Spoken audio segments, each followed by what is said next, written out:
Alright, ladies and gentlemen, how y'all doing? It's your brother Bolo and we're in this space again. Once again, want to pick up Isaac Buchanan. Isaac Buchanan teach one new word, ladies and gentlemen. Sure did. And you know, I'm not going to mispronounce it. Hey, surely am not.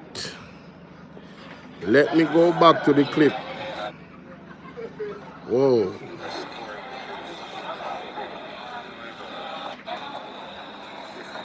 Wait, where is Mr. Andre Harton?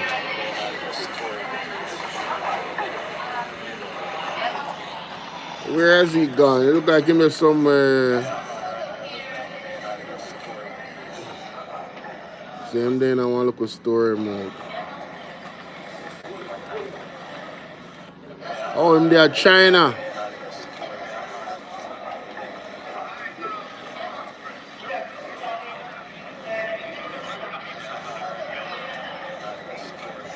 Mr. Andre Hart there, China.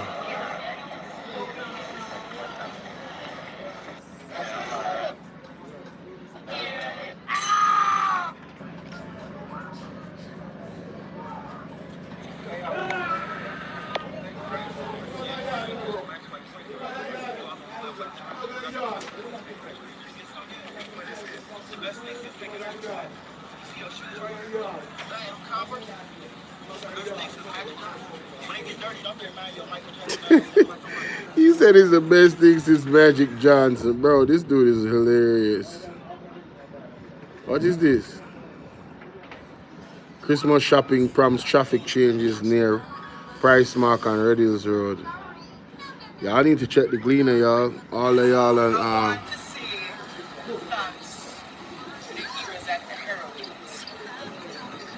many times don't get the attention. For the past month, the local officers right across Western Jamaica, St. James, Westmoreland, Hanover, Trelawney, and St. Elizabeth has offered their support in terms of logistics, coordination, security, and all those the mission safer and well coordinated. I'm here today at the Adelphi Police Station and Amity Hall Police Station. Amity Hall was destroyed, so they are both here in one station, making it possible. We've offered some care packages to the officers. Majority of them have been affected by the hurricane, so we did our part. We gave them water and other stuff. We will continue this mission to do the part for the legends, the many heroes and heroines who are of most times go unnoticed. We here say stronger together, and to the officers who make it possible on each mission, we say stronger together. Thank you. oh man. Heroines. Oh, them are gonna stop Andre now. Heroines. Oh, them are gonna Andre. Many times. Andre like give care packages to police. No, big up Andre Stevens. No. Oh, them are gonna stop him now. Him young, black and powerful. Big up Andre Stevens. Wait a minute. What?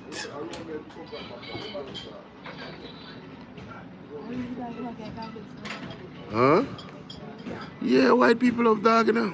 You never know. White people have an affinity for dogs. Just in case you didn't know. Oh.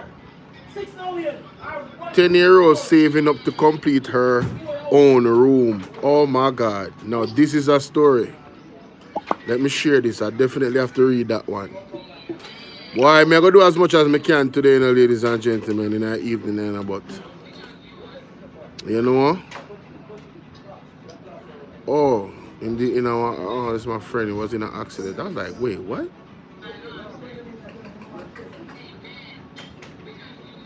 All right. So the word that I learned from Isaac Buchanan. Let's go to that.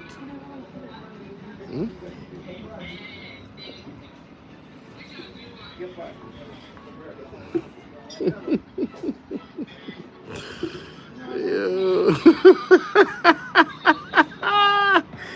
Yo, but don't do I'm urging you, Minister, to stand with me on this one and be brave and consider a rehabilitation period and I'm urging you, Minister, and I know I will get pushback from some of my friends in this very house, but I'm urging you that we must not be pusillanimous.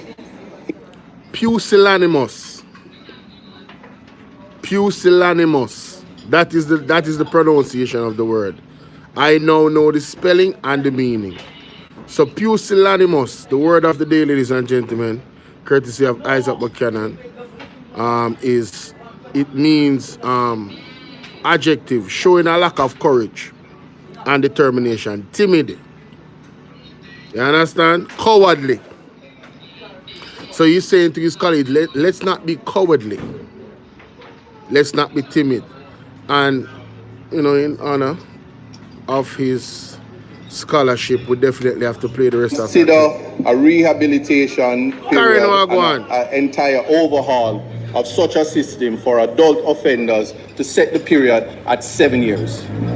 I would also say to you that where the offense is not a part of the third schedule, so that we're not here in another 10 years or another 5 years, to once and for all revisit and say that the rehabilitation for persons 4 years or 5 years and more, that the period is 7 years. And we will look at a robust rehabilitation board and a rehabilitation policy that set the markers within the act, the legislation, so the board can look and thereafter empower the minister where they appeal after recommendation from the members of parliament that are inundated with requests for giving me a second opportunity, and they are in their communities and can sometimes speak for some of these citizens to say that they have shown markers of rehabilitation, the selfless life that they're living, and there's a case-by-case basis when convictions are spent and the board actually functions. And then it will no doubt, I will say, Minister, it will no doubt correct or put us on the path to the mischief that you're currently trying to correct with this amendment.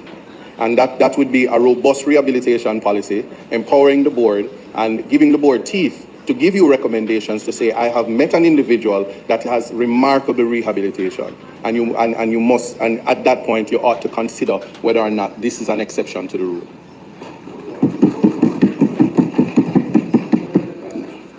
Now there's the section 3.3b where we're empowering the board to expunge offences committed and expunge the foreign ones.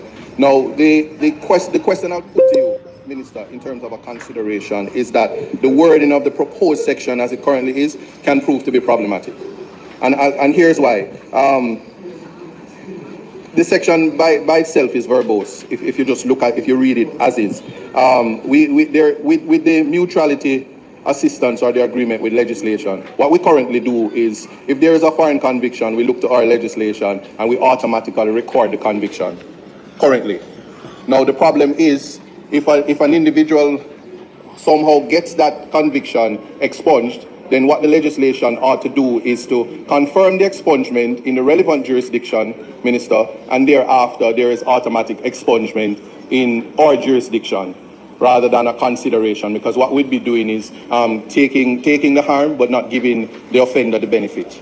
So that's a consideration, and a proper wording then I would suggest would be where a person's foreign conviction has been expunged under the laws of that foreign jurisdiction, the said conviction shall, once proven to the satisfaction of the board, be recognized as automatically expunged under Jamaican law. And I would say in the vein that it cannot be correct that the offences is expungible. But I would go as far as saying if it is, because what happens here, what informs here is that if you manage to get the conviction expunged in the jurisdiction, and I'll stay in the Caribbean, throughout the Caribbean, if you go to Barbados or Trinidad and you get a conviction, it's recorded in Jamaica. If you manage to get it expunged in the jurisdiction that informed the conviction, then if you can prove to the board that was done, then the consideration, what's left to the board is that the board that's what. So it is that I'm saying to you, Minister, that I'm a reading of the act. It can be, I can see where a board would say that's not the interpretation, and so the clear it's the wording that I'm saying, because I know the intent is clear. Yes. So I understand what he's saying. So if somebody lives in Barbados and they will stay in the Caribbean and they have a certain record and they were rehabilitated there, He's saying that the language in the act itself would not facilitate that person. When supply is limited and the language in the act itself would not facilitate that person. The intent is for him or her to be facilitated in expunging whatever record that they do have. But the way how the law is worded is problematic because it leaves the judge or whoever is in charge to make that ruling to say, well, it could be interpreted in a different way. So he's saying to avoid that, let us correct that language from now. And he also gave them some recommendations as to, you know, how to word it. This is Isaac Buchanan's expertise, you know. So, you know what I mean? This is his pet peeve. And, you know, he's all about human rights and constitutional rights. And if you watch his Thursday program, which I did, I watched it, you know, you'll peep game from a lot of things that he actually was talking about. So, you know, Isaac Buchanan is one of those persons that I respect. So it's like, I definitely will listen to his perspective. I might not agree with everything, you know what I'm saying? He's not a combative person. He doesn't have that vitriol in terms of politically when it comes down to his colleagues. And I'm not upset with him for that, to be honest with you. I understand where he's coming from. He's coming from a very unique place. You know, in terms of, yes, one, he's brand new, and two, as long as they show him respect, he show them back respect until further notice. If there is something that comes up, as a lawyer, he'll speak on it. But then the unique place for him is that he was convicted of stuff, and he was forgiven, and he was given a second chance. You know what I mean? And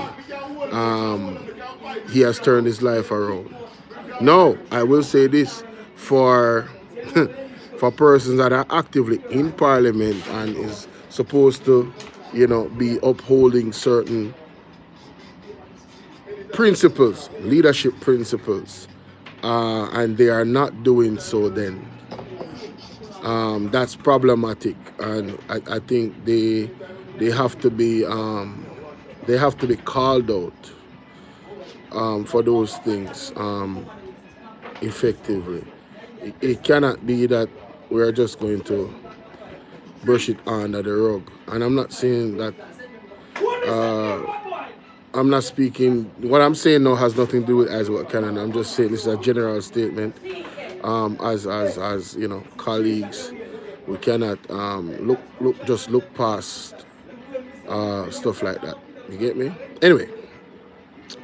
Let's get into the meat and potatoes. Let's get into the meat and potatoes of the matter, yes? Thing where, and I am happy. Thank you. I want.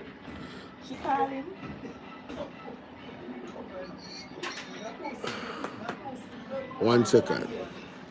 So this is the PAAC meeting, right? Which is very important because there's a lot of questions that I did not watch this and I missed, so I wanted to go over it. So let's go. Has the OUR conducted, commissioned, or required an audit of JPS's damage claims for Hurricane Beryl or for Hurricane Melissa?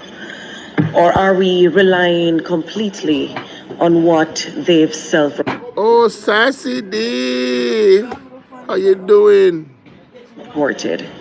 So this $350 million bill for Hurricane Melissa, which has been much talked about in terms of the government's contribution to it, is it something we're just taking from JPS and then... Hey, we got my brother Chill in the building, we got Sassy D in the building, we got Karen in the building. What's going on? Forcing the government to cough up well-needed resources to help them finance a figure that they've self-reported?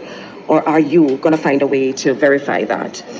Again, on JPS, why I'm told by customers that they are still receiving estimated bills when JPS operates a fully digital metering system that can give you hour by hour. Ladies and gentlemen, please remember that it's my birth month. So feel free to spoil me on this particular month. And yeah, I am taking all the blessings starting now. All right? I'm taking all the blessings starting now. I'm going to keep reminding y'all. I wonder, has the OUR conduct bills and why would something like that occur?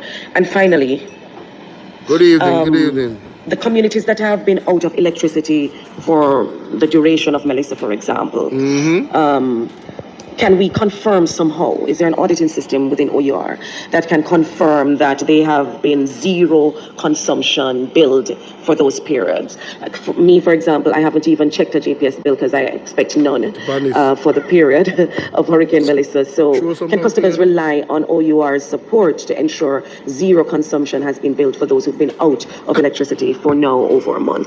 Thanks. So it's safe to say that those estimates, because how I understand the estimates from JPS, is they're estimated based on the usage in previous months. So a month like October and parts of November would not be equivalent or near what we would have used in the previous months. On what basis then would they generate these estimates? Okay, thank you. That was a key question for all. Surplus coming from that's a key question for all users, because we know we have an issue with JPS, and you know the contract that they had before, it just abuses us as the people. You understand? Our mom is not around right now, but yes, mom feels the love. Mr. Omar Newell now has this question. He says, had some questions today at the PAC meeting for the NROCC on working capital support of 178.9 million allocated fees for delays. Thank you. Drain off that, $2 million in savings, and whether there are any major projects that we need to know about. Thank you, Chairman. Madam FS, on page 3 of your report, self-financing public bodies, I'm seeing where, and I am happy about surplus coming from self-finance public bodies, but I'm seeing a surplus of $37.3 billion, and I'm trying to get an understanding of whether the projection was off or if there was some extraordinary income activity during the period. That is one. Second, even though our inability to implement projects is storied, I wanted to get an understanding of the projects that have not been implemented on the capital expenditure that would have accrued $2.9 billion, well, $5.1 billion in savings, and whether there are any major projects that we need to know about. And the final thing is just following up on a question from the chairman to my friend, Mr. Stephen Edwards, to NROC, where working capital support of $178.92 million was allocated for NROC related to fees incurred as a result of delays. I don't think the answer is acceptable from the head of NROC.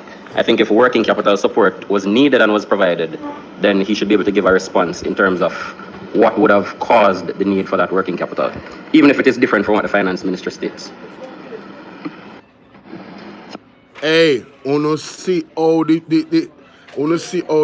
new PMP, MP, them up. Thank you, Chairman. $1 billion in savings, and whether there are any major projects. I swear the accountability is refreshing. That we need to know about. And the final thing, $1 billion. And this self-insurance, is it totally depleted or are there more funds left available? Right. I'd indicated that we kept back $5 million US for prudential purposes. 5? Yes, 5 million. Like up the live, guys. To that, or that will just be maintained to keep it? He said of the 50, they've given JPS access to 45 already. They have 5 that they've held back for prudential purposes, which may or may not. Some of these terms, Chairman, I don't know them, you know. Well, prudential and I don't know them. No, well, just that we don't want to completely deplete the fund. There may be obligations that the fund has that. No, the speed, I've turned up the speed a little bit. I hope that is not impeding you guys from hearing what they're saying. But they don't have access to this other 5 then, for this period? As of now, not. They don't. And you'll prefer to maintain that reality? That would be our preference. Okay. There are more funds left available. Right. I'd indicated that we kept back 5 million US for prudential purposes. 5 Yes, 5 million. So do they have access to that, or that will just be maintained to He keep said it? of the 50, they have paid.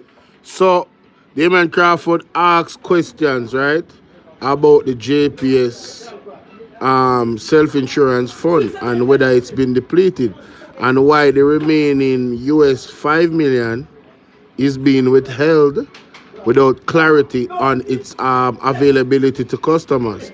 He also pressed the Water Commission and OUR on national K-factor charges, asking when residents in places like Linstead will finally see real action to curb water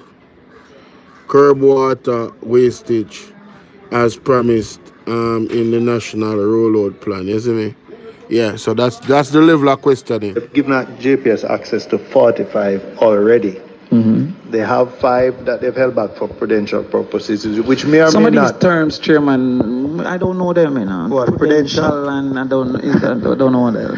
No, well, just that we don't want to completely deplete the fund. There may be obligations that the fund has that. So they don't have access to this other 5 then for this period? As of now, not. They don't. And you'll prefer to maintain that reality? That would be our preference. Okay, so therefore they can't access any more from that self-insurance, all things held constant. Well, we can still waive it, but as of now, I've indicated what our preference would be, that we keep some money in the fund, so not to completely deplete it. Finally, for Water Commission, the K factor. Every customer pays this K factor? Yes. And therefore, is there a national plan for the reduction of water wastage? Because some of us have not seen that effort in our spaces. Actually, yes, the NWC has a proposal and for the island. As it has been rolled out in phases, as I indicated, KCMC, is that? And St. Catherine currently. Right. So, but there is a national. And Portmore, because I am St. Catherine and I don't. No, but I'm St. Catherine, so I want to be clear that Linstead haven't seen anybody doing no K factor. They don't reach Linstead yet. Okay, so they're going from the most dense, the areas that. Ain't a ramp with Damien, you know. You have to come with the data correct, you know. You understand me? I deal with.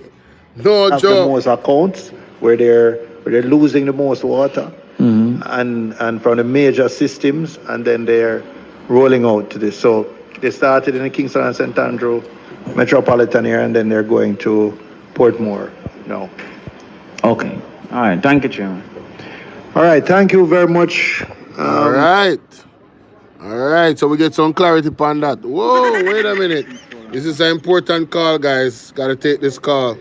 How you doing, my brother? How you doing?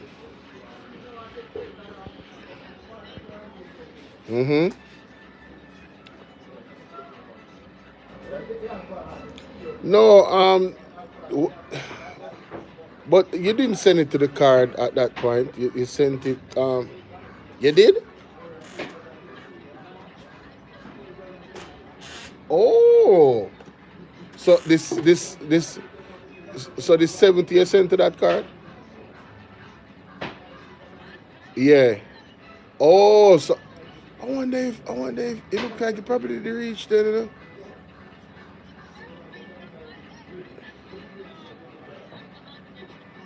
No, man, you have to tell me so you send it, and then me check. Yeah, I had no idea, my brother. I didn't even remember what my balance was. So at this point, yeah, man. No, there wasn't any issue if you send it that way. That means I did say. Yeah, I saw. When I'm looking back now from what the balance that I'm saying, there must have been. I wasn't clear about the balance that was on there, and it kind of looked. You know what I mean? So yeah. Yeah, exactly.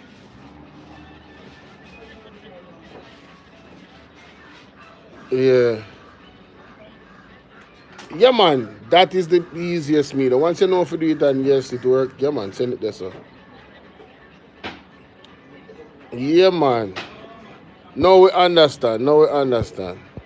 All right, bro. Respect. Yeah, man. All right. All right, man. Self-insurance. Is That's it the totally broski. depleted or are there more funds left? Hey, that's the broski right there. That's my brother Paul Chin for the Cash App. Just reached out to me. That man is very busy, you know, so I have to make sure that I take that call. You understand? Sorry about that. Let's continue. Where am I? Who is he talking to now? JPS. Oh, this is a different level of questioning. Let's go.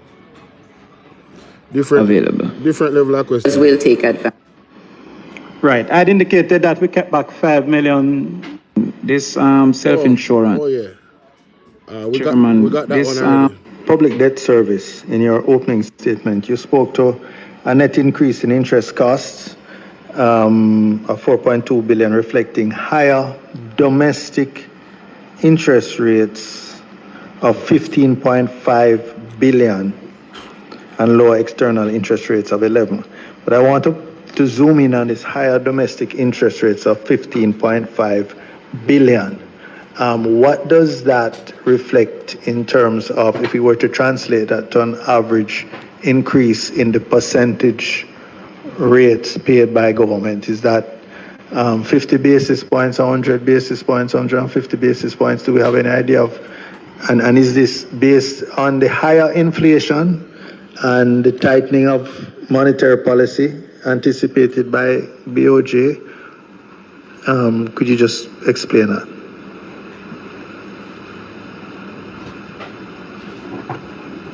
All right, so I cannot give you a basis point change at this point. Mighty God. We can come back with that, but there would have been a little higher. You're anticipating higher rates, or you have already, or the higher rates have already Right, been incurred? we're anticipating to raise more debt than we had initially programmed. Some of it's already in, and so there would be more interest. So the higher domestic interest that you are reflecting to be paid is based on a higher principal that you will be, as well as as a higher, some increase, some adjustment in the interest rates. the interest rate paid. Yeah. But you don't have an estimate for that. I don't have the full information. Mighty God. Let me read this one, ladies and gentlemen. This is very serious. Maybe I need to just make on a listen. Mr. Peter Bonding drilled into technical details of the Jamaica Public Debt Service at the PSAC, serving clarity on the reported 15.5 billion raised in domestic interest cost. He questioned what this interest represents. Two, right? A 50, 100, or 150 basis point jump in the rates paid by the government, and whether it is driven by higher inflation or BOJ anticipated tightening of monetary policies. Obviously, she said that they're going to be tightening, right? Public debt service, in your opening statement. Sorry about that. Obviously, said they'll be tightening, right? And then he goes on to say, Bunting also pressed for answers on how much of this increase stems from taking on more principal. Yes, so they said that they would be anticipating taking on more principal, right? And than original program, and requested the supporting rate change estimate that were not immediately provided. So the lady could not provide those estimates. So there's a lot of unanswered questions. This is why the PAC is so important, ladies and gentlemen, for accountability purposes in raising these questions. And I think that myself, and I think that you guys should pay more attention to those meetings. I know they can be drawn out a lot of questions and whatever, but the debt service in your we have to know what's happening with our money. We have to know what's going on. This one says, now, Nikisha Burchell questions the NWA on when Major South St. James corridors like Montpelier will be fully repaired, given that Hurricane Melissa worsened pre-existing damages. So there was damages before, and then Hurricane Melissa damaged them even more. Lord have mercy. She also highlighted the limited allocations in supplementary budget and asked whether NAA has sufficient resources for road and bridges repair. Lord Jesus. She come with in terms of the allocation. She come with the banger. Mr. Hunter, coming from South St. James, there were some road projects that we would have wanted to have advanced before Hurricane Melissa. She has made those worse. I know we're concentrating on trying to clear the roads. NAA is in South doing that presently. But do you have you started to work on the time that you're going to be getting back to fixing those major corridors? And I'm speaking of Montpelier. My second question is with respect to the estimates here. I note you did not get any great increase in terms of the allocation. Is it that you have enough money to do all the roads? So when I call you, the roads and stuff and the bridges will be taken care of? Or NAA is not factored in as a... I'm sorry, I'm having a difficult time hearing you. Okay. Right. So, but I'm noting that your thing is. Chairman, we are. Thank you, Mr. Chairman. We are here dealing with the supplementary budget. I want us to get an understanding, and maybe you as a chairman who is senior in here, to say to the younger persons that when we are here, it's really about a national issue and not a localized issue. Because if we spend time on local issue, then all the members of parliament here will go local, and it takes up the time that we don't have. Thank you. So let us stay or stick with the macro. Thank you, Mr. Chairman. Both Mr. Clark and Mrs. Holness today spoke about matters relating to their constituencies. I'm happy that they have no. I am happy they've no come. I'm happy they've no come. Hey, let me tell you something. Don't play with the Queen I saw. She have that same energy they like me. You see if we not go say, I not go make up rules as we go along, me and not go have problem. We not have to stick to what we talk about. It increase. So big up Queen of the South for pointing that out. You hear that the one that she speak of the house in the background and make up be nice. Point of order, Mr. Chairman. Point of order. Them can't take being on the other end of the floor and them not have no discipline. You Shagwan? As the speaker of the house, you hear Shagwan in our meeting that she is not the chair? Disgraceful and disgusting. Yes? You have to point out these things. Hear her in the background a while ago, you hear her. In terms of the allocation, is it that you have enough money to do all the roads? We don't have. Thank you. So let us stay or stick with the macro. Thank you, Mr. Chairman. Both Mr. Clark and Mrs. Holness today spoke about matters relating to their constituencies. I'm happy that they have no. I am happy they've no come. I'm happy they've no come. They've now had a come to Jesus moment.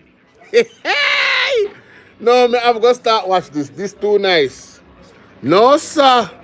You hear what going on there? People hear that? Wanna hear that? Mr. Hunter. Mighty God. Coming from South St. James. Jamaican that is coming in loans, and other types of.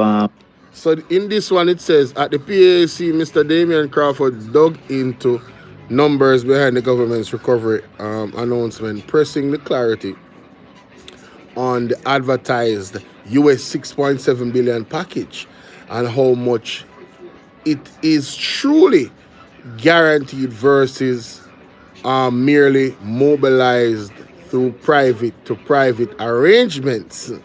He questioned whether the headline figure was misleading, given that only US 3.6 billion and the insurance fund appear to be actually secured.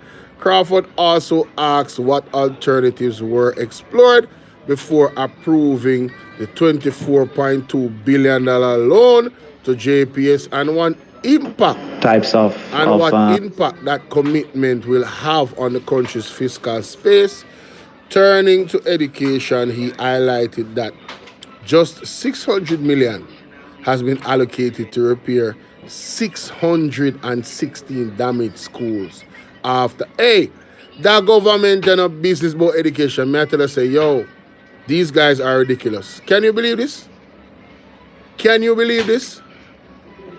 Oh my God, only 600 million and 616 different schools was damaged. So that's an average of less than $1 million per school for them to fix their damages. Come on, bro. Offerings. Come on, that is inadequate. Can you explain the segments that this is broken down into? Mighty God.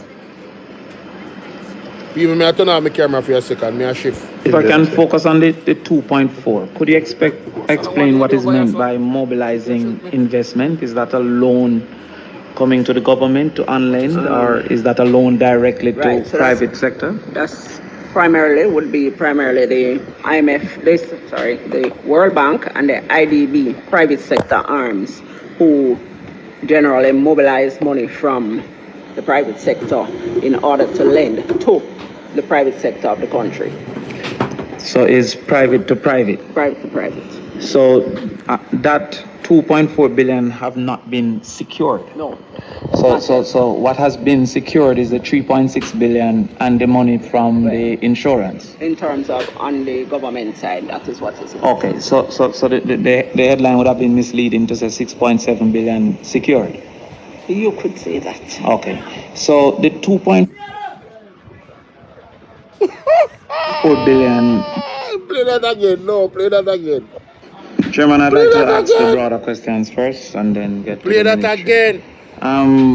Yes, there is a advertised 6.7 billion US dollars, approximately what, $1 trillion Jamaican, that is coming in loans and other types of offerings. Can you explain the segments that this is broken down into?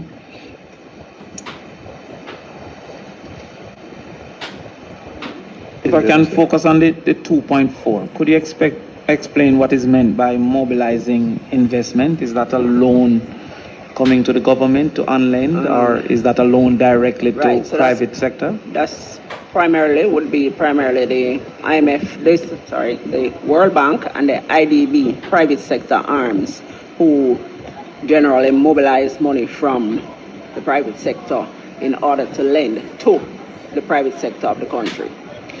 So it's private to private? Private to private. So that... They mobilize money from the private sector to lend to the private sector? 2.4 billion have not been secured? No. So what has been secured is the 3.6 billion and the money from the insurance? In terms of on the government side, that is what is it. Okay, so the headline would have been misleading to say 6.7 billion secured? You could say that. Okay, so the 2. Yo, I am telling you, Andrew Onus is coming to address this, because the optics of what she just said, it not sound good. May I tell you, say my can address it. 4 billion that is to be mobilized. Mm-hmm. Is that dependent on the appetite of the private sector? As it relates to the loan to JPS, are you aware if there were any other method considered, including a government guarantee? All right, so yo, Ryan, what's up, bro? Would that $23 billion have on the current capacity to spend? Based on the supplement, have you seen that would have impacted the ability to spend on other items? Okay. If I can go back to the 3.6 billion, is that front loaded? Do you know? Is it what? It's for over 3 years. Is it front loading more money in the first year, second year? No details on that. No details on that as yet.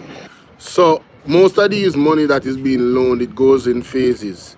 So you wanted to know whether or not that 3-point-something billion, how much is gonna be? Is it gonna be a larger amount at the first portion of the whole deal, or it's gonna be down to the further the end? And that's important because in terms of a crisis like this, to kickstart whatever it is recovery that you actually want to do, you would need to get a bulk of the money at first. So you just wanted to find out the details in terms of that. Very interesting questioning, but they did not know any details about that. All right, if we can move to the Ministry of Education, we recognize that 600 million was allocated for Hurricane Melissa relief, additional requirement to support restoration, cleanup of 616 schools. That's approximately less than $1 million per school. Is that adequate based on the damage that we have heard? Earlier, there was an indication that an estimate of inflation of over 9%. Do we have the food inflation component as a separate? No, we don't have it. We don't. Is it possible to get that information? The estimates based on impact to agriculture. Hey, you know what them do? Them cut the lady answer and just push to Damon Crawford, because it's like every time Damon Crawford asks a question, the people them just get stuck in a like limbo, because them really a lot of the times don't have the answers them, and these questions are so detailed. So it kind of exposes the government to, do they actually want people to know the details, or do they know what they're actually doing in terms of these deals that they're signing? And Karen, me say you send me a video, but I've already done a video about the video that you sent me and put it in the video. Yes, I know the video that you sent me. Yes, the question that Mr. Shuttleworth asked Andrew Wallace. Yes, I did a video on it. I did a video on it. Culture, etc., is that there will be a higher than normal food inflation. Sir. Is there any intention to target food inflation and that mitigation as a separate from the average inflation components? All right. Hey, a whole heap of thing go crash, you know. Risk management. Can you explain a whole heap of thing go crash, you know? the segments? Whole heap of thing go crash in terms of programs, with the government programs, because of this disaster. A lot of things are going to crash. No, we have a rare sighting, ladies and gentlemen. Michael Phillips questioned the estimate 3 billion cleanup costs for Hurricane Melissa, seeking clarity on how the initial 2 billion allocation would be spent and what additional funds would be required to complete the road clearing and restoring full access to communities. Michael Phillips also raised concerns about the Paac project, noting that its slowdown began before the hurricane and that resources were diverted without clear communication. He requested firm timelines for when the project will resume and how the NWA plans to balance both commitments going forward. Ooh, let's hear this.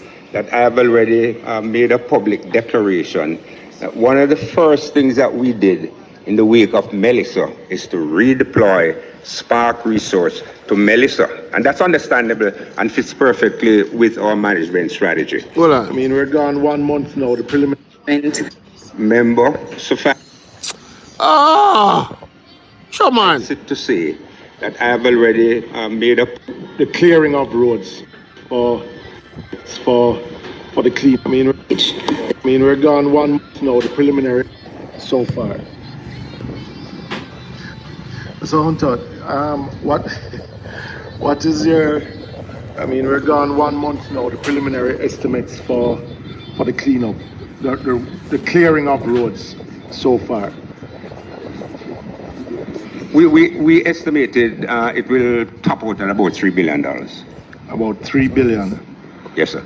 And here you have reopening of roads, including drain cleaning, at $2 billion.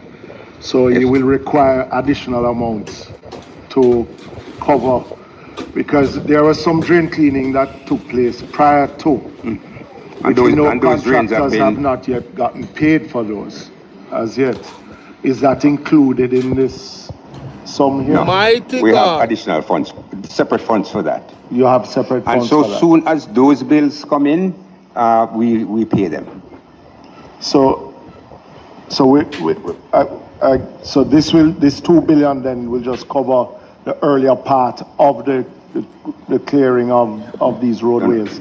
If your estimate is about 3 billion, and there's 2 billion here for reopening of roads, including drain Is cleaning. it that sum will go over into the next fiscal year?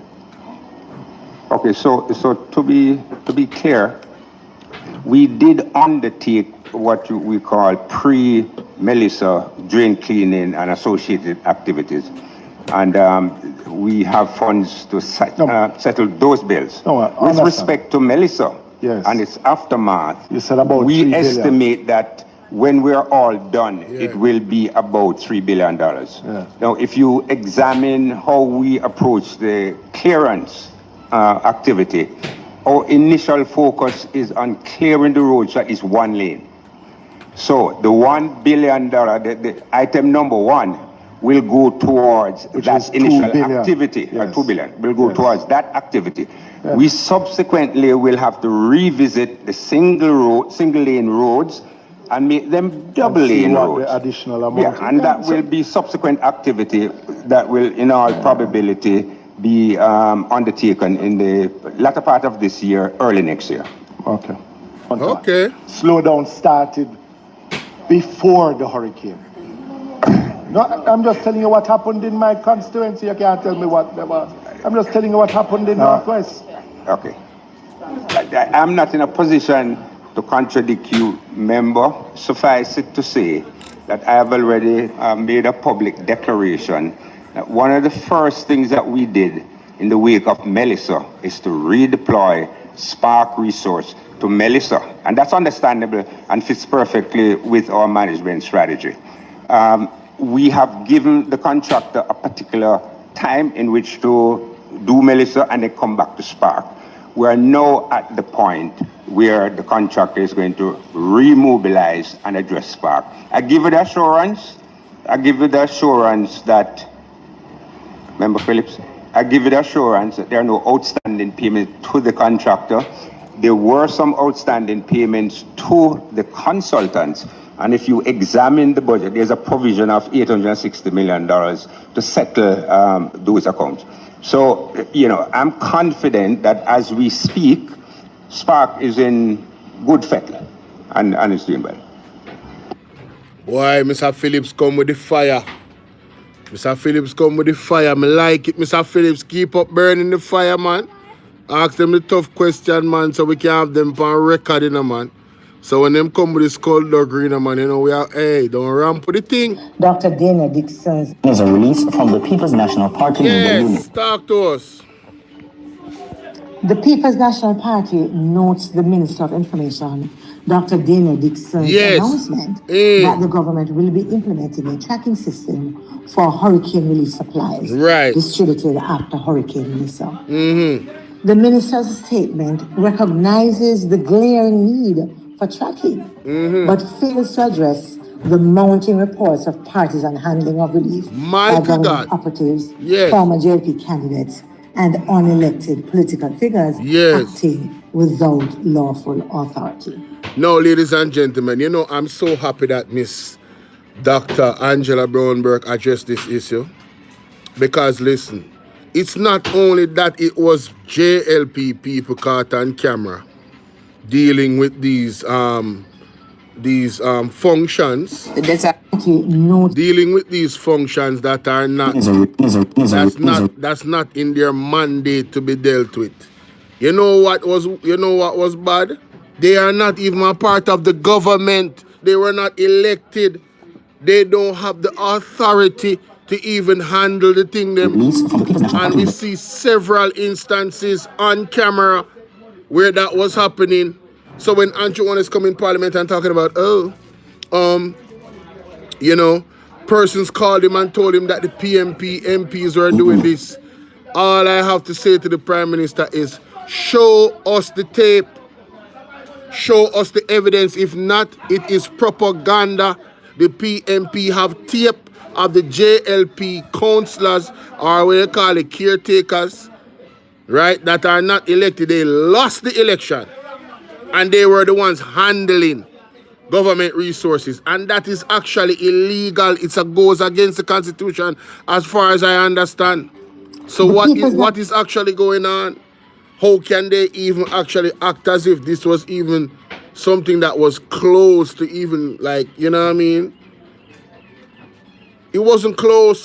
And then Dana Morris Dixon will come run off our mouth. Dora the Expo will come run off our mouth. But, oh, you know, it's really, it would be leaning onto that side. I already addressed those foolish comments, but let's hear what Miss Dr. is a release from the People's National Dr. Angela Brownberg. Let's hear what she has to say. Party Media Unit. The People's National Party notes the Minister of Information, Dr. Dana Dixon's announcement that the government will be implementing a tracking system for hurricane relief supplies distributed after Hurricane Melissa. The minister's statement recognizes the glaring need for tracking, but fails to address the mounting reports of partisan handling of relief by government operatives, former JP candidates, and unelected political figures acting without lawful authority.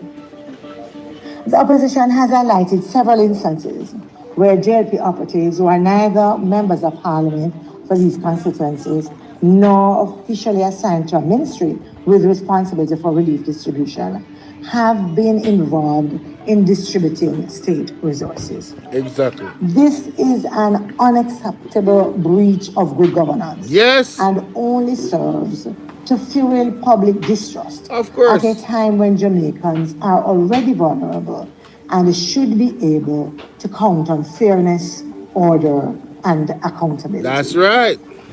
The opposition repeats that it is irregular and unacceptable for state resources to be distributed by political actors in such circumstances without due notice to the elected representative in these constituencies. The opposition therefore calls on the government to include in the tracking system who exactly delivered these relief supplies, when were these supplies dispatched, including detailed dates and times, where and when were they delivered, who were the members of the team involved in the delivery. Also, what are the names of shelters, community groups, churches, households, and other recipients who received these donations? And please, provide proof of communication with the sitting member of parliament. The government must demonstrate that the distribution of relief supplies can be transparently tracked and with details as I have suggested. The opposition reiterates that Jamaicans deserve more than vague assurances. We are demanding full accountability, not after-the-fact reporting, nor selective disclosures, nor cosmetic systems designed to obscure political misuse of state resources. Hurricane relief belongs to the people of Jamaica, not to any political party or its aligned operatives. The nation deserves clarity. The tracking system can help provide much-needed answers once the right data is collected and shared. At pnp.org. Hello? I know this lady is very calculative. She chose her words very carefully, ladies and gentlemen. Once the right data is collected, then we'll have a credible system. But if we don't have it, so basically, ladies and gentlemen, the terminology that Isaac Buchanan used, that is on the thumbnail, this embodies that the timid and cowardly and cowardly actions taken in accountability where a tracking system is concerned for these items, and even with the distribution of the aid.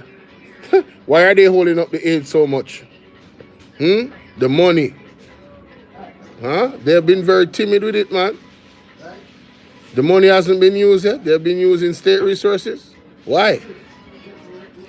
Of course, Angela are the best. Angela not ramp with them. Angela not afraid for it. Sounds as if the opposition leader raised some issues as well. Run up in Anjo. We'll take it. I know you did ask some questions as if the opposition leader raised some issues as well. For you, hearing of this multi-billion US dollar package, what are your major questions at this point?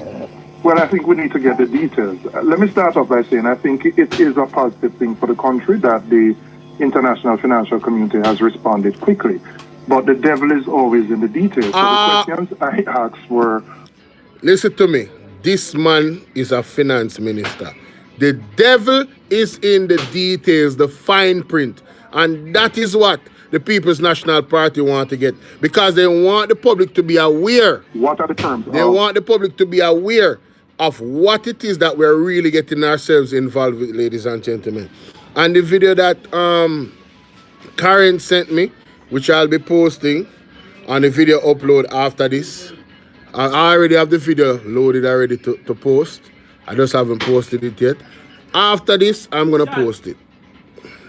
So it can load up. So by the time I done the live, you understand? Yes, so let's continue. The majority of these things are loans.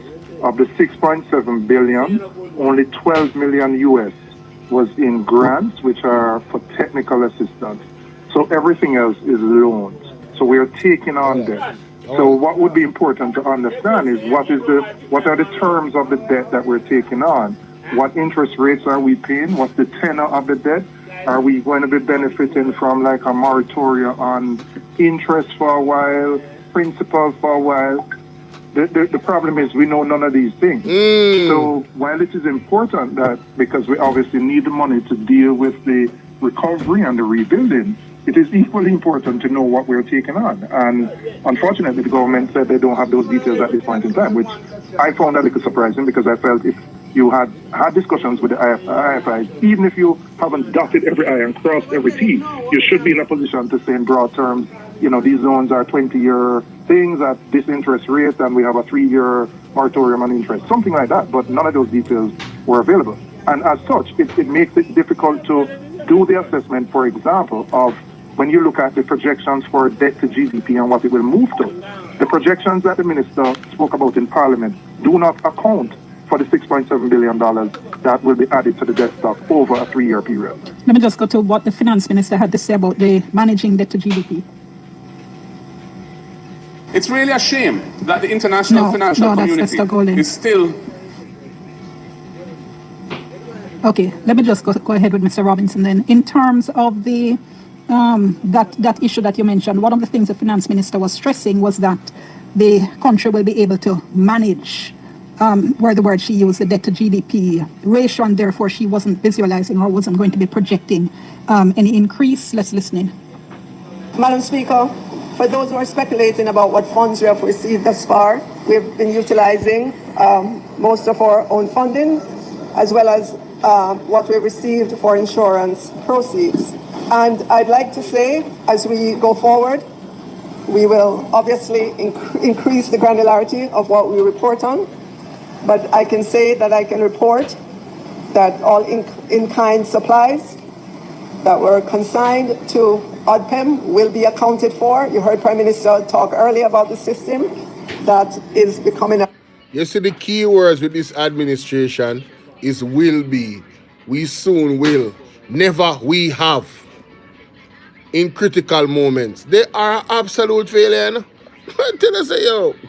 Available there at our seaport and airports. All of the in-kind that passes there for individuals, companies, charities that come through customs will be accounted for already. I have a report from customs that shows me the value, how many persons or how many, what was the input through the customs system. Individuals who bring suitcases or of supplies for families and friends via their checked or unchecked baggage on flights, obviously, that's not going to be accounted for by the government. Cash and kind sent to The opposition, families and friends, obviously, is not going to be accounted for by the government. So if anybody wants to know how much the opposition has received, it is a question that should be... Okay, listen there. Let's just take it there. The Finance Minister, Faithful Williams, there talking in Parliament. So is it that you're saying, based on the information we have at this point, or don't have, Mr. Robinson, you think it's coming up with doing deep analysis then on what we can expect for some of these projections and levels isn't possible at this point? It's difficult to do because, for example, the program is 6.7 over a 3-year period. We don't know yet what we will draw down in year one. You must... Sorry, just for my listeners, that's 6.7 billion US dollars. US over a 3-year period. So we don't know, for example, are we pulling down 2 billion in year one? You must have an initial increase in the debt to GDP because you are borrowing more than you had planned, and your GDP is going to contract because tourism has fallen off, other industries have contracted. So there must be a contract. There must be an increase in that ratio, which is expected. The question is, you want to be able to project accurately based on the additional debt you're taking on. But based on what the government said, that the minister said, the details of how the monies will be accessed and the terms have not yet been worked out. And so it becomes difficult to have that a more accurate projection for the medium term in terms of what you debt to GDP. And more importantly for me is working out what is the economic recovery plan, right? I mean, we know you have to deal with restoration in the areas that are devastated, the initial things of cleaning up, clearing, housing, etc. But then going forward to the medium term, in the 6 to 9 to 12 months, what are going to be the plans to grow the economy? We know there's going to be capital expenditure, but as I said yesterday, we have not been able to spend our capital budget over the last 4 or 5 fiscal years. How are we going to manage differently now so that we can grow faster coming out of this natural disaster? So those are parts of the... No, that's a key thing, you know. The lack of spending of the capital budget, it's like, they must have to fix that, brother. Because the capital budget is important for all the things you just mentioned already. The roads them being properly fixed and drains being clean and all of that. So we have to fix and remedy that. That I had and other members had that we weren't able to get answers to. And I asked the minister, when would she be in a position to come back to the parliament with the details? And she couldn't give a specific date on that. She said sometime in the future. In relation to information flow, the minister made mention in that clip of a comment the Prime Minister had made. He spoke of this inventory system that's being designed. At one of the press conferences I went to, were told by ODPEM that a special system is being designed, a special bespoke, meaning custom-made system is being designed to show inventory and to show the receipt and the use of all the funds and relief efforts and so on. That is not yet available, that kind of information on a broad scale. For example, I think it would be helpful, like for the website, for you to have a daily tracker or weekly or whatever it is. So you can say, we have, I know they've said this in press conferences, we've raised X amount of money, we've used Y to do these things, because you're asking the public to contribute, and the public wants to know the monies have come in, what the monies are being used for, etc. I think it would enhance transparency if something like that was done and put on the website so it's easily accessible information for everybody to see, as an example. And importantly, how we plan to use the money. So one of the questions I asked, the loan funds, are the loan funds specifically geared to just Melissa recovery things, or can they be used otherwise? That's important to know, you know, and what are there any conditionalities related to these things? So, you know, as I said, it is a positive thing that the international financial community responded quickly, but the devil is always in the details, and the country needs to have a better appreciation of what the package itself will look like over the 3-year period. The Prime Minister has said this is a huge opportunity for the country to rebuild in a modern way that will put us in an improved position to resist storms of this nature in the future. You agree with this idea of this money being a big opportunity? Well, it depends on, all right, so one of the issues that, so in the areas, Westmoreland has probably, even though in dollar value, it was probably the second or the third worst parish, the number of houses destroyed was the largest in Westmoreland because many of the houses are wood structure. Now, part of the reason they are wood structure is because people don't have land tenure. Now, if you're going to encourage people to build back stronger and better, they need to have security of tenure on the land. And so that's an issue that has to be fast-tracked and resolved so that people are not putting back of wood structures. Now, the reality, a Category 5 is not a lot that can withstand that, but you certainly are in a better position with a concrete block structure than you are with a wood structure.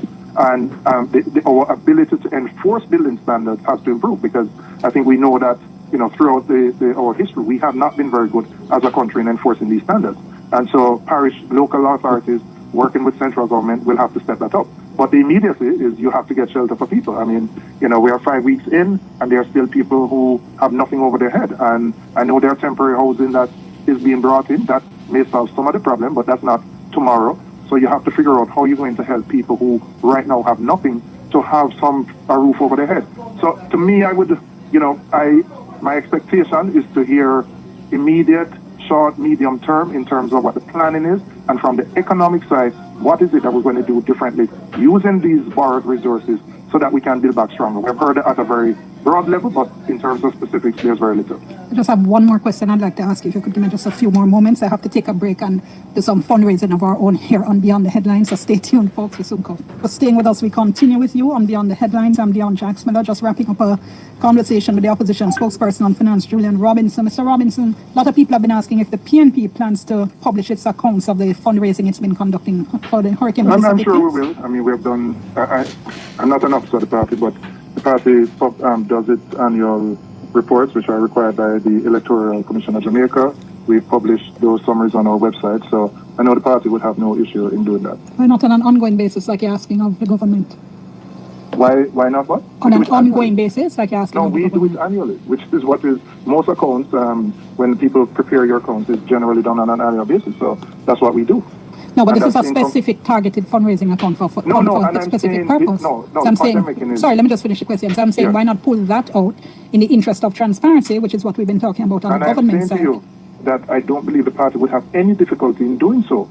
And I'm using the examples of what we have done, that we have done our annual reports. So I'm saying, from my perspective, I don't think the party would have any issue in indicating what has been raised so far and how those monies have been used. Okay, we'll follow. Appreciate your time. Thank you so much. Okay, thank you. All right, now. Hey, Mr. Dion Jackson Miller go on with herself, you see? She a go on with herself. Make we hear what this a general affairs say. Breakdown, where we dissect what happened in Parliament and bring you the facts. This week, we are taking a closer look at Jamaica's fiscal exposure from Hurricane Melissa. We're looking at what happened in Parliament and the Public Administration and Appropriations Committee to separate the spin from the substance in what the government calls a surging economy.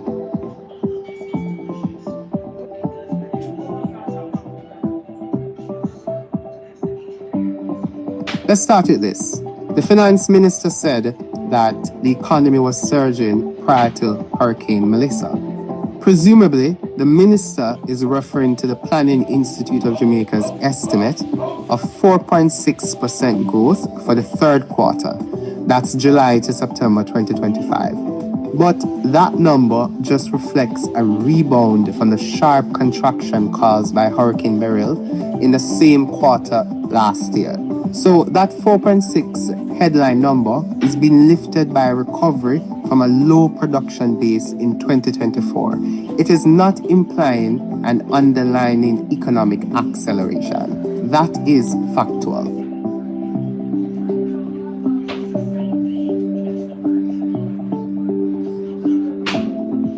Shadow Minister of Finance, Julian Robinson, took to the floor to press the government for transparency around the newly announced US $6.7 billion recovery package. He called for updated debt-to-GDP projections, details on loan terms, and clarity on moratoria repayment periods and the private sector component. You mentioned growth-inducing capital expenditure. What is the government going to do differently now from what it has done over the last 4 to 5 fiscal years, where we have underspent our capital budget by significant amounts? We have had to reallocate the capital budget for recurrent expenditure and many other different things. So what is going to be different in this environment so that we can actually spend the very limited capital budget, which generally is only about, from central government, 5% of the overall budget, and if you add the public bodies, another 5%. So it would be important to understand what we will be doing differently to ensure that we spend the money so that we can achieve the economic growth. Robinson also raised a critical issue. Jamaica has a multi-year pattern of underspending its capital budget. So the question is, how will this government deliver on the promise of growth if it keeps missing its own investment targets with respect to the spending of the capital budget?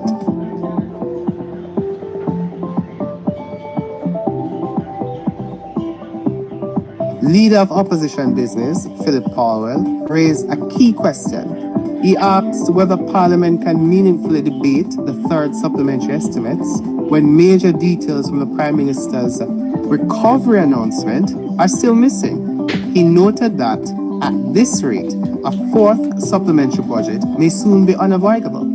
In relation to today's tabling of the third supplementary estimates and the acknowledgement that we really don't have a complete picture having regard to the announcements made earlier by the Prime Minister, is it reasonable for us to proceed with this debate for the third supplementary estimates? And we quite likely to return very soon when the picture is far more comprehensive. He also demanded full disclosure on the JPS loan, the interest rates, the asset valuation, and the plan for securing the remaining financing to meet the February restoration deadline.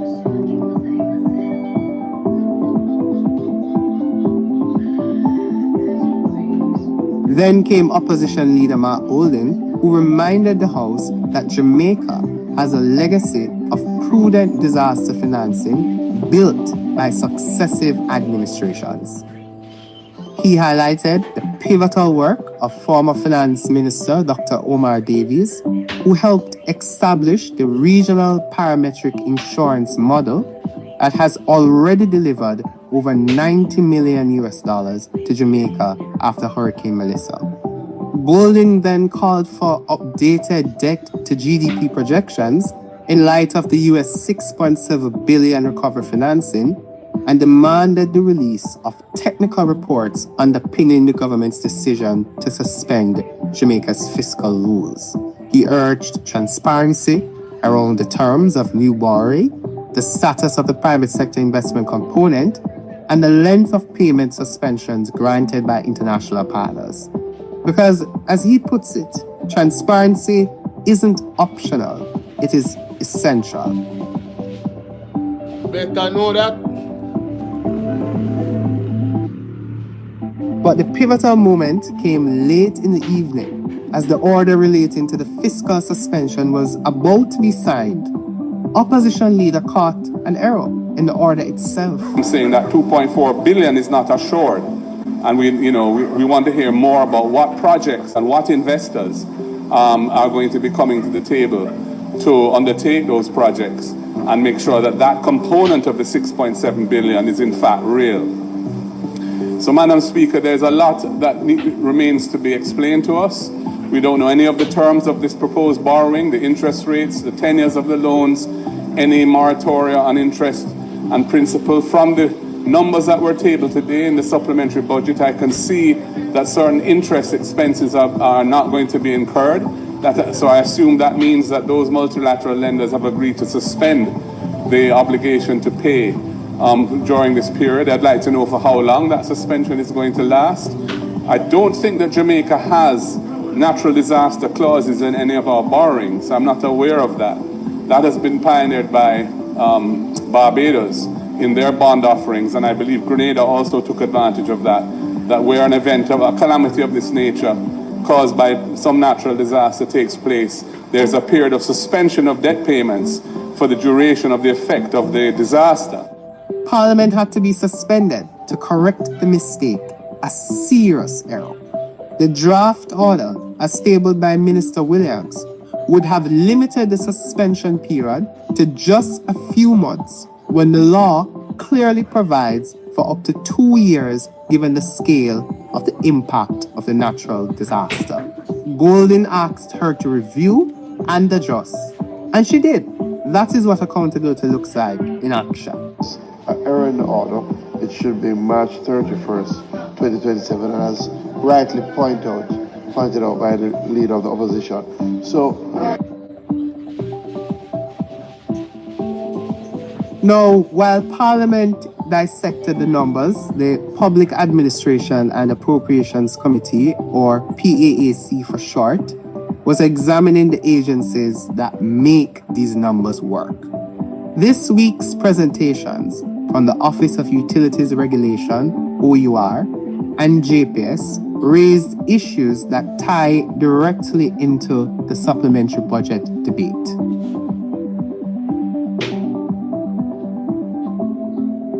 MP Nikisha Burchell challenged the OUR on the transparency of JPS hurricane-related claims. She questioned whether any independent audit was done for Beryl or Melissa, or if the country is relying solely on JPS self-imposed $350 million figure. Thank you. I wonder, has the OUR conducted, commissioned, or required an audit of JPS's damage claims for Hurricane Beryl or for Hurricane Melissa? Or are we relying completely on what they've self-reported? So this $350 million bill for Hurricane Melissa, which has been much talked about in terms of the government's contribution to it, is it something we're just taking from JPS and then forcing the government to cough up well-needed resources to help them finance a figure that they've self-reported? Or are you gonna find a way to verify that? She also pressed for answers on estimated bills despite JPS's digital meters and asked whether the OUR can ensure zero consumption billing for customers who had no electricity for weeks after Hurricane Melissa. My God. Why I'm told by customers that they are still receiving estimated bills when JPS operates a fully digital metering system that can give you hour by hour data on usage. Is it true that JPS is still giving estimated bills, and why would something like that occur? MP Wavell Hines pressed the OUR at PAAC on behalf of consumers, questioning whether refunds were ordered after Beryl and if JPS complied, if customers affected by Melissa can expect rebates for prolonged outages, the actual damage to the grid, and the OUR's role and capacity to verify JPS's figures. Mr. Ahmed? Yeah, thank you, Mr. Chairman. Good afternoon and welcome to Parliament. Just to ask a few questions relating to Melissa and one on Beryl. I'm going to start with Beryl. Was there any refund ordered by OUR for customers, and did the JPS comply? And I will ask the same for Melissa. Will there be any refund ordered for Melissa going forward? He also raised the question of whether the government must step in to secure relief for customers who paid for services they didn't receive. When we were preparing for the hurricane, the JPS will have come out and said that the expenditure will increase naturally because of the rain events. Are you saying that the government then will have to be the ones who will impose that sort of order on JPS for them to see where it's fit to give some rebate, give some refund to customers? MP Peter Bunting also requested an updated, definitive figure on JPS's restoration costs after the hurricane, noting that estimates have been moving as assessments continue. He pressed for the current, most reliable cost of restoration now on record. To write on what is we've heard since the hurricane being figure of the cost of restoration for JPS, which is normal because as time goes on, they'll do a better assessment. What's the current figure we're working with in terms of the cost of restoration? MP Damian Crawford looked closely at the numbers behind the government's recovery announcements, pressing for clarity on the advertised US $6.7 billion package and how much of it is truly guaranteed versus merely mobilized through private-to-private arrangements. He questioned whether the headline figure was misleading, given that only $3.6 billion and the insurance funds appear to be actually. Chairman, I'd like to ask the broader questions first and then get to the ministry. Yes, there is a... welcome to 90% of registered businesses in Jamaica employ the majority of the formal workforce, but many are informal, they're uninsured, and they operate with limited savings. When their homes and tools are damaged, they lose both shelter and the collateral to continue earning, and they normally have less than 2 weeks of cash reserves. So while many speak for big businesses, today I choose to speak for the MSMEs, micro, small, and medium enterprises. I speak of the fishermen who have lost their fish pots, their fishing boats, their craft supplies. They don't have electricity. For the small shopkeepers who may use internet, people operate like homework centers and charge for that. They're wiped out. And in cases where they may not be wiped out, they have a loss of their customers because there's a loss of income for persons in those areas. So we can anticipate what Jamaicans will face in the days ahead. It's not looking like a bright Christmas, and unless we take some deliberate and conscious action, 2026 is not going to be very bright for them either. While we rightly focus on roads and essential services, and the minister spoke quite a bit about building and structure, I want to center on the engine of economic life in rural Jamaica, or MSMEs. They're not abstract economic units. Let me remind you, they're hairdressers, they are shopkeepers, they're dressmakers, they're farmers, they are our bar operators, or craft vendors and small suppliers who keep Hi Velma, how you doing? Communities functioning, and others. When they fail, though, what the minister didn't say is that entire local economies fail with them. In light of that, Mr. President, I support the opposition leader in calling again for a broad-based national task force to involve government, opposition, private sector, civil society, including some of these MSMEs. Recovery must be transparent, coordinated, and equitable. We cannot rebuild in a piecemeal fashion. We owe them, and as a matter of fact, all Jamaicans, clarity, and they need it now. So, Mr. President, I had some questions for the minister in response to his statement, which I will pose them now. We need to look at, Minister, the working capital that these persons will need. So we can anticipate for the more formal ones who have loans with banks, we may see an increase in their ability to repay, and so default rates will rise. The risk appetite of financial institutions, therefore, may also fall in the short term. But, Minister, payment deferral, like what most financial institutions normally do, with interest accumulated, cannot be the solution this time. Is the government prepared to incentivize banks to offer genuine interest-free moratoriums? And I'll soon come to DBJ, Senator Morgan. Immediate recovery support, the Prime Minister had indicated that your ministry, and you also shared with us today, would develop a strategic plan to reopen small community shops. I understand what you have shared so far. What I want to know is the full scope of the plan. I want to understand a little bit more about how the communities that you listed so elaborately were prioritized. How will success be measured to say that they have been supported to recover? Is the 62 million so far approved by Cabinet the full sum? I reiterate that if small shops remain closed, communities will die. So we recommend, in addition to the 1,293 that you say are already recorded, that there's a parish-level MSME recovery registry that can continuously assess and monitor the impact to them and determine if recovery is coming at the pace that we envisioned. I also wonder if the leaders who support our MSMEs were aware of the tool that's being used to assess. And if they're not, it's not too late, because they can still be asked to ensure that they have input in the design of the tool. They are the people in that area, they would know. So on behalf of them, Minister, I thank you for the late fee waiver, and I ask that you go one step further and look at all those fees. Could you contemplate in those 7 hit parishes waiving licensing, vending fees, fees for letters of good standing until October 2026, and not just reducing the fees? I had also anticipated to hear more about e-vouchers to stimulate local commerce, and I ask that you do something about that or tell us a little bit more about that strategy.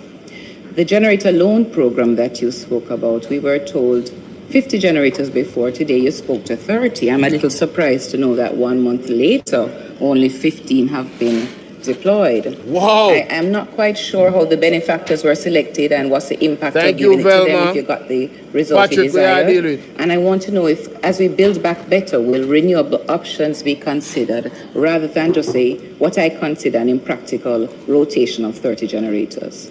Access to DBJ funding. So the DBJ initially said 10 billion, a little bit of a, change of what was explained after, because now we hear only 1 billion is previously or now available, and 3 billion to come, and then the rest as a part of the 3-year program. So what I want to know is where the remaining 6 billion will come from. Is it that they are going to do it from own source, or will it be provided to them in the years, in the remaining 2 years? What adjustments, though, will be made to streamline access from DBJ? Because it says that it's a 20 million minimum loan amount. So that means only a few hundred businesses will benefit, and certainly not the smaller businesses. So what specific interventions will exist for the smaller operators, SMEs, shopkeepers, vendors, farmers, and all the persons that the minister spoke to? So I guess, Minister, I really want to know if you're going to come back to us with a more medium to longer term strategy. People. The second matter that I need clarity on, Mr. People are there, so I left it, you know. Right, that's how I left it. You understand? Sooner or later, you know, I'm on the road. Big up and thanks for coming through.